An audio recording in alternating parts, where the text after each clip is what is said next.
The text arrived between helping customers at my boutique. I'm leaving you and moving to Miami with my 20-year-old girlfriend. I've already emptied our joint account, haha. My hands didn't shake as I read it. My voice didn't waver as I helped Mrs. Peterson pick out a scarf. The only sign that my husband of 12 years had just nuked our marriage via text was a slight tightening around my eyes. I waited until Mrs. Peterson left, her purchase wrapped in our signature silver paper, before typing my response. Good luck. My name is Claire, and at 38, I'd just received the most callous goodbye in history. But while Mark was probably gloating over his grand exit, imagining me in tears over his betrayal, I was calmly locking up my boutique for the day. The signs had been there for months. The late nights at work that never matched his pay deposits. The sudden password changes on his phone. The way he'd started going to the gym religiously, buying new clothes, trying to recapture his youth. 3 months ago, I'd found a receipt for dinner for two at an expensive restaurant on a night he'd claimed to be working late. That same evening, I'd opened a separate bank account at a different bank. A week later, when he mentioned wanting to combine our accounts to simplify things, I'd agreed cheerfully while moving my personal savings to the new account. The joint account he'd just emptied? It contained exactly enough to keep him from getting suspicious, about 2 months' worth of regular deposits.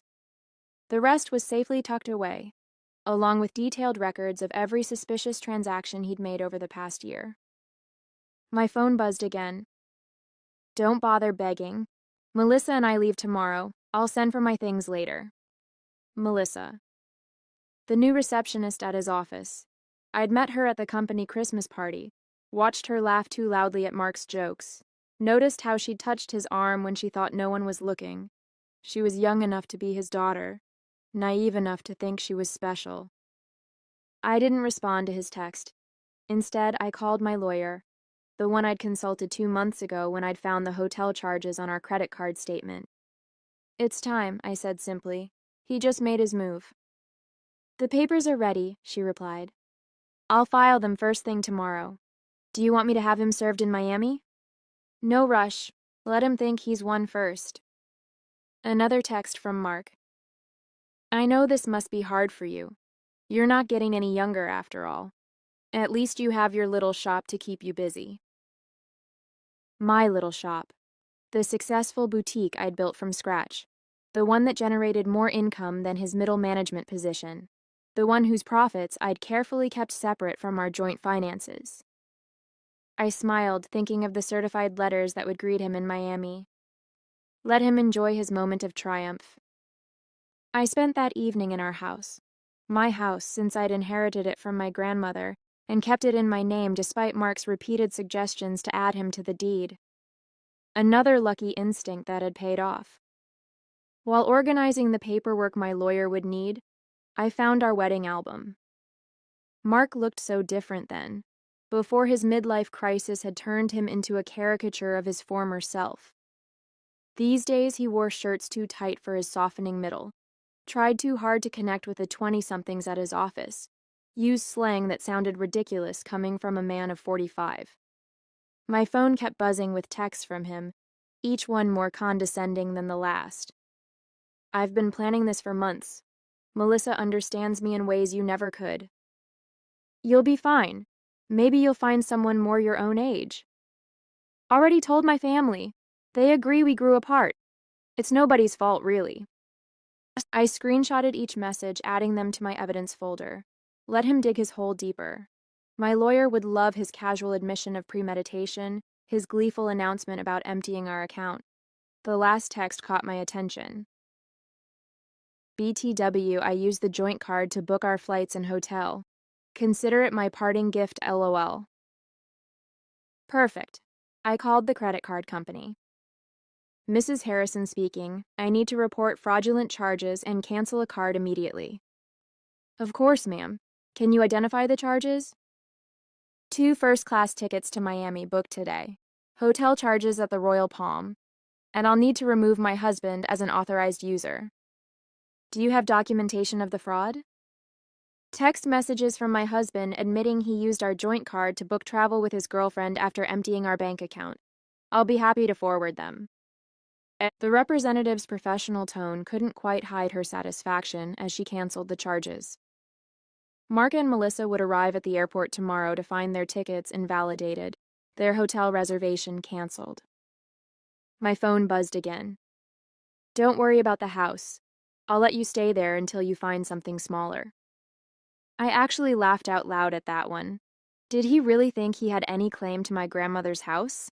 Had his ego grown so large that he'd forgotten whose name was on the deed? Another buzz. And I know the shop means a lot to you. We can work out a fair payment for your half. My half. Of my business. That I'd built myself, funded myself, grown myself, while he complained about my long hours and called it my hobby. I poured a glass of wine, the good stuff I'd been saving for a special occasion. This qualified. Tomorrow, Mark would learn some hard truths about property law and separate assets. But tonight, I'd enjoy the quiet and plan my next chapter. Morning brought a flurry of increasingly angry texts from Mark. What the heck did you do to our credit card? The airline won't honor our tickets. The hotel canceled our reservation. Answer me. I silenced my phone and headed to my boutique. Friday was always our busiest day, and I had a new shipment of designer handbags to unpack. Life goes on, even when your husband runs off with a receptionist young enough to be his daughter. Around noon, his mother called. Claire, dear, Mark told us everything. About how controlling you've been, how you drove him away. He says you're being vindictive now, causing problems with his travel plans. I put her on speaker while I arranged a window display. Did he mention emptying our joint account and charging tickets for him and his girlfriend on our credit card? Silence. Then, well, he said you left him no choice, that you'd been cold and distant. Barbara, I have his texts. Would you like me to read them to you? The one where he bragged about taking our money? Or maybe the one where he mocked my age? Another pause. He did seem a bit cruel. I told him that text message was inappropriate. I appreciate the call, Barbara. I've always liked you, but I think it's best if we end this conversation now. My lawyer has advised minimal contact with Mark's family during the proceedings. Proceedings? Already? Goodbye, Barbara. By late afternoon, Mark's sister Amanda was spreading family gossip through mutual friends. Apparently, Mark and Melissa were stuck at a budget motel near the airport, their Miami dreams temporarily derailed. He'd tried using his personal credit cards, but those had been maxed out for months. Another red flag I'd noticed. My lawyer called with an update. The emergency hearing is scheduled for Monday. Given his admission of emptying the joint account and the documented credit card fraud, we're in a strong position to freeze all remaining assets. Has he been served yet? Not yet, but he'll get the papers at his new motel address. Speaking of which, his girlfriend's social media is providing excellent evidence.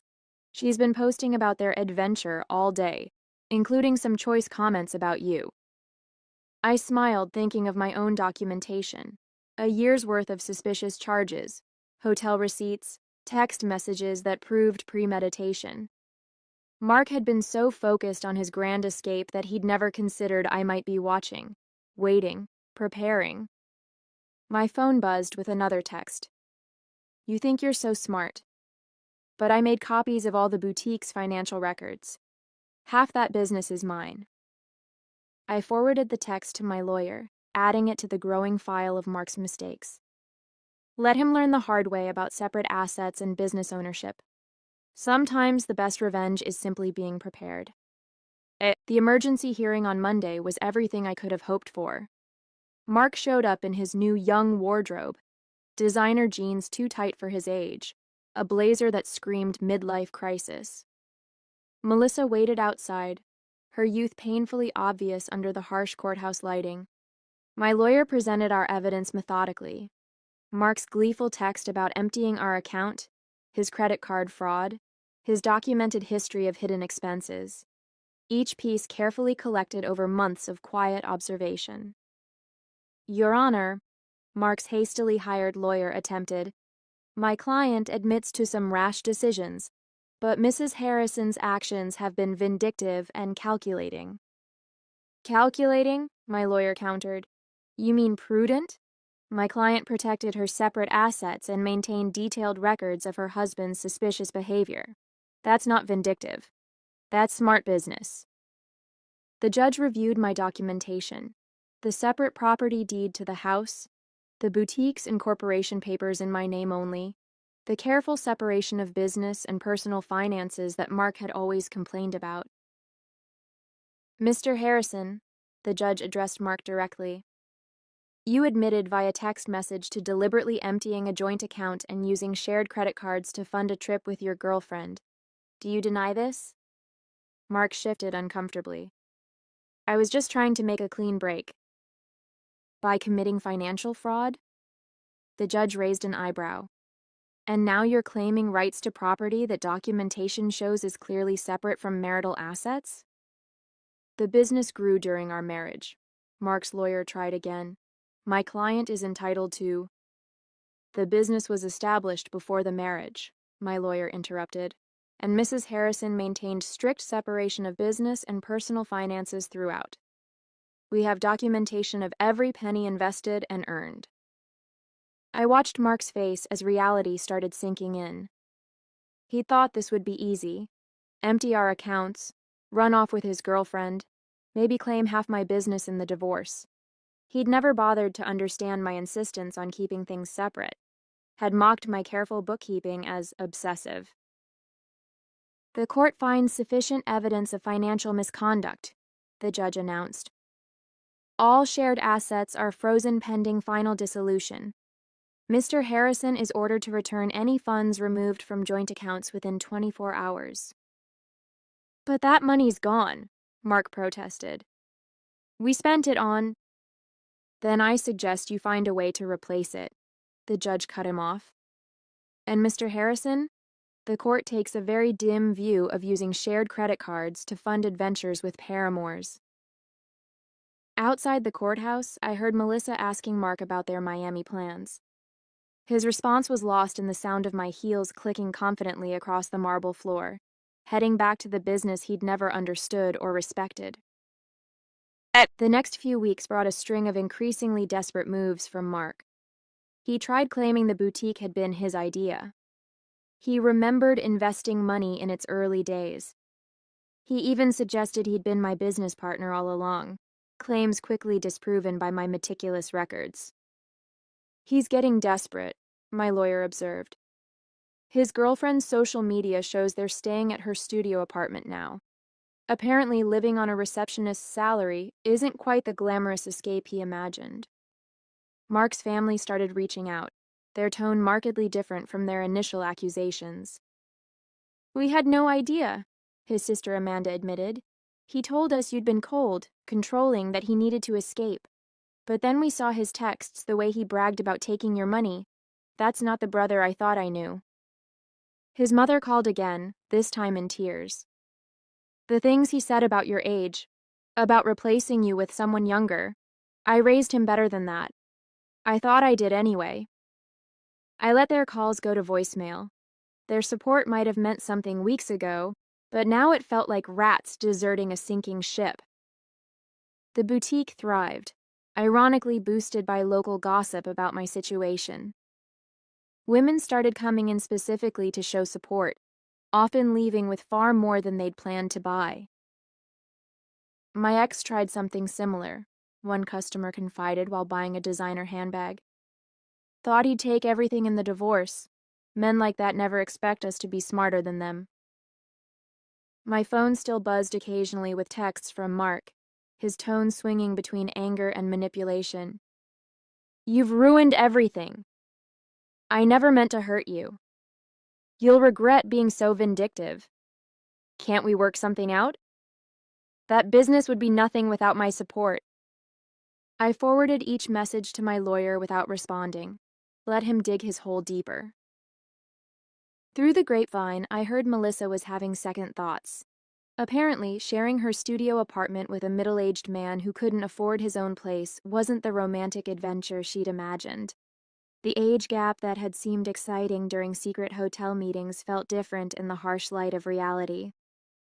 She posted about toxic relationships and learning from mistakes yesterday, my lawyer mentioned during an update call, and removed her relationship status this morning. I almost felt sorry for Mark. Almost. But then I remembered his haha after telling me he'd emptied our account. The casual cruelty of his comments about my age, the way he'd assumed I'd be helpless without him. Instead of pity, I felt something else. Pride. Pride in my foresight, in my quiet strength, in my ability to protect myself while he underestimated me.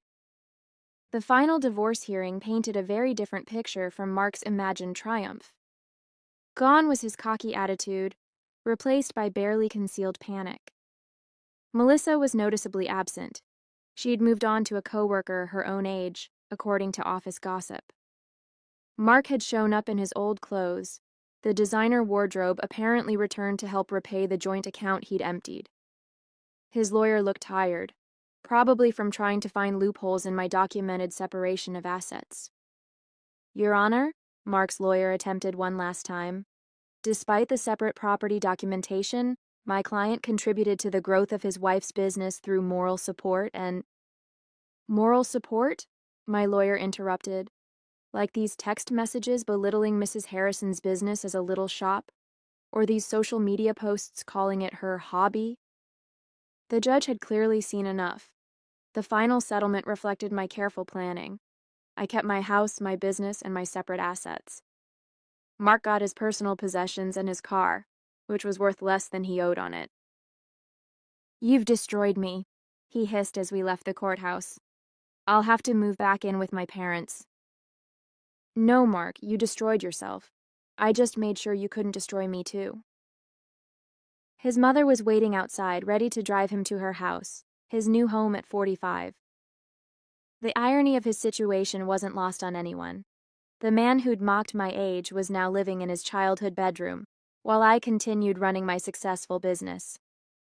You planned this all along, he accused. You knew this would happen. No, I just paid attention, and unlike you, I understood the value of keeping good records. His mother stepped between us. That's enough, Mark. You've embarrassed yourself enough already. As they walked away, I heard her start in on him. Honestly, what were you thinking? A 20-year-old? Emptying bank accounts? Sending those horrible texts? I watched them disappear into the parking lot, feeling nothing but relief. Mark had thought he was writing the ending to our story with that cruel text.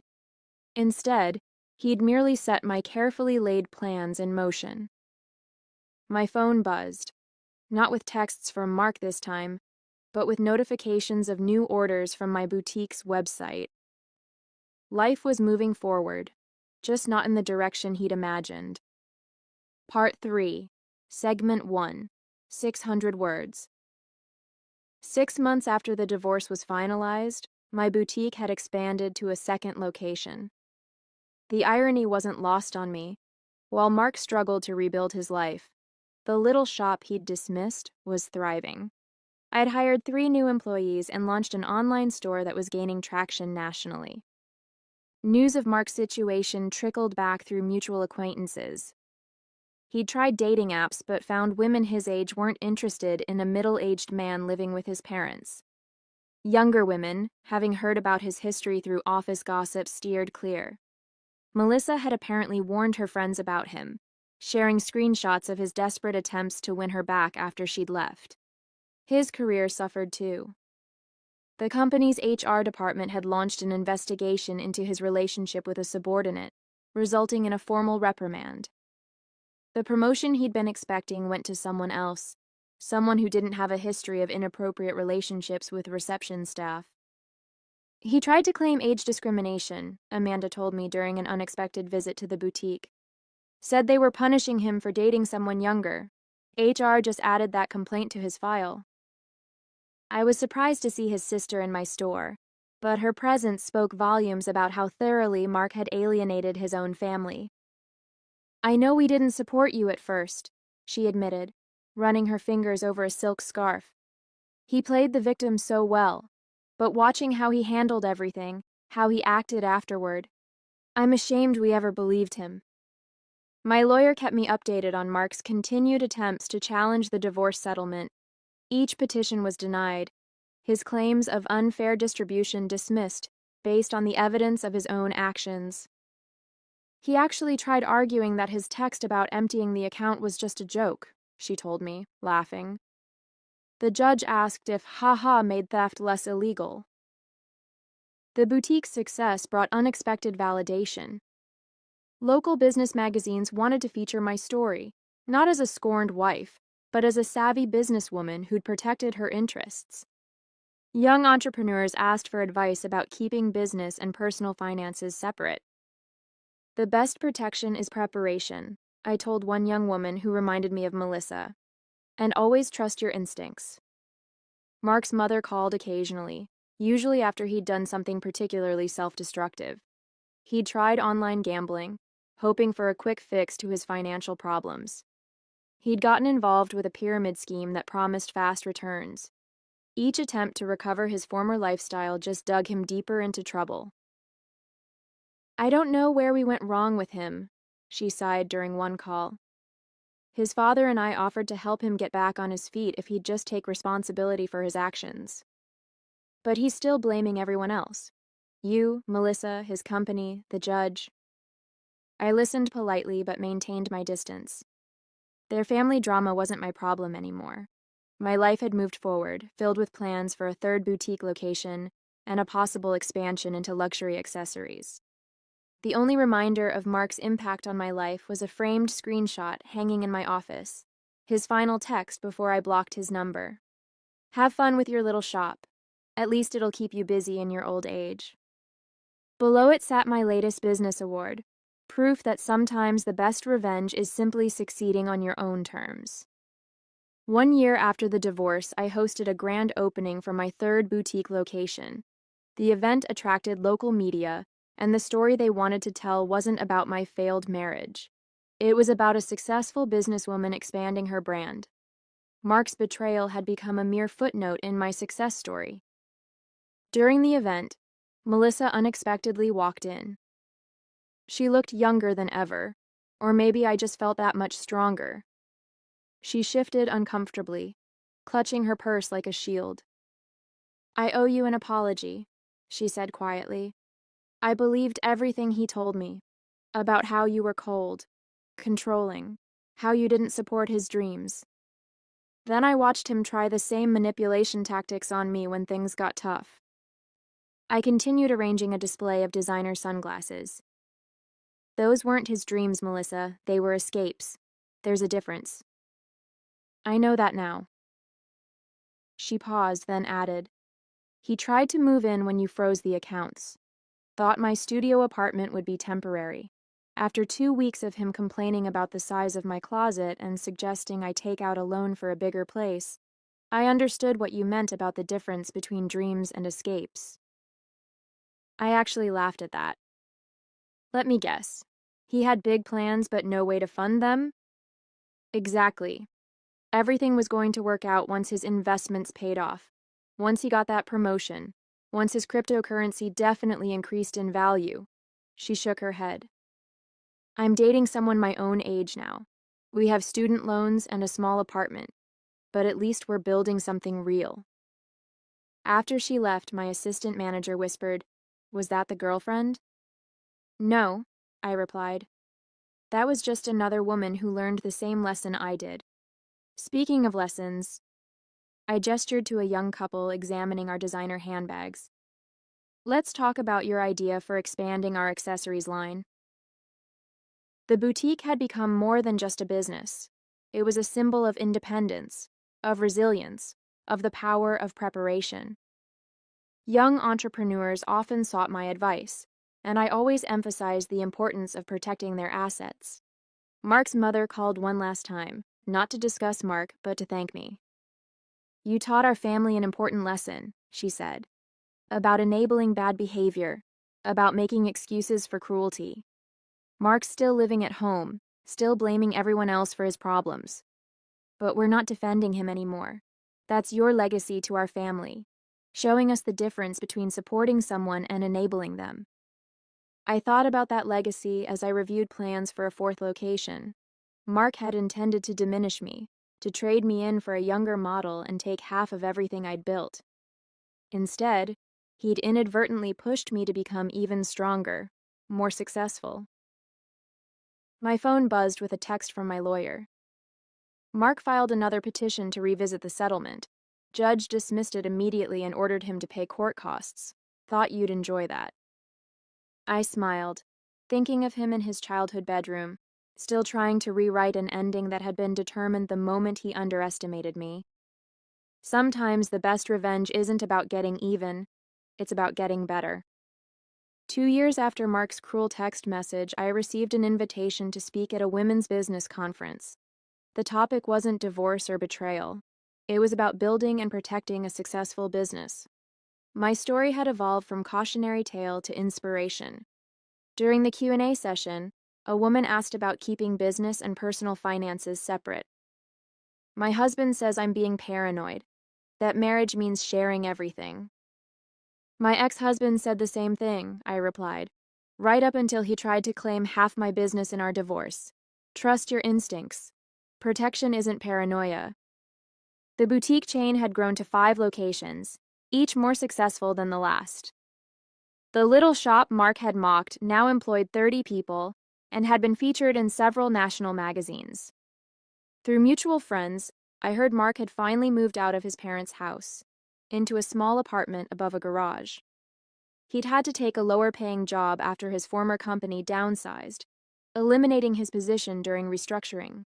His dating profile still listed him as young at heart, though his profile photo was clearly outdated. Melissa, ironically, had become a regular customer at my original boutique location. She'd earned her business degree and started her own social media consulting company. "You inspired me," she told me once, showing how a woman can build something lasting instead of falling for empty promises. I kept Mark's cruel text message framed in my office, not as a reminder of pain, but as proof of how far I'd come. Below it hung a sign that read, "Success is the best revenge." At the 5-year anniversary celebration of my original boutique, I stood addressing my employees and loyal customers. The space had been transformed from a single little shop into the flagship store of a thriving business empire. Mark's mother attended, though I hadn't sent her an invitation. She waited until the crowd thinned to approach me. "I saw Mark yesterday," she said, smoothing her designer dress, one she'd bought from my store. "He was talking about his glory days, about the life he could have had. He still doesn't understand that he didn't lose everything in the divorce. He threw it away."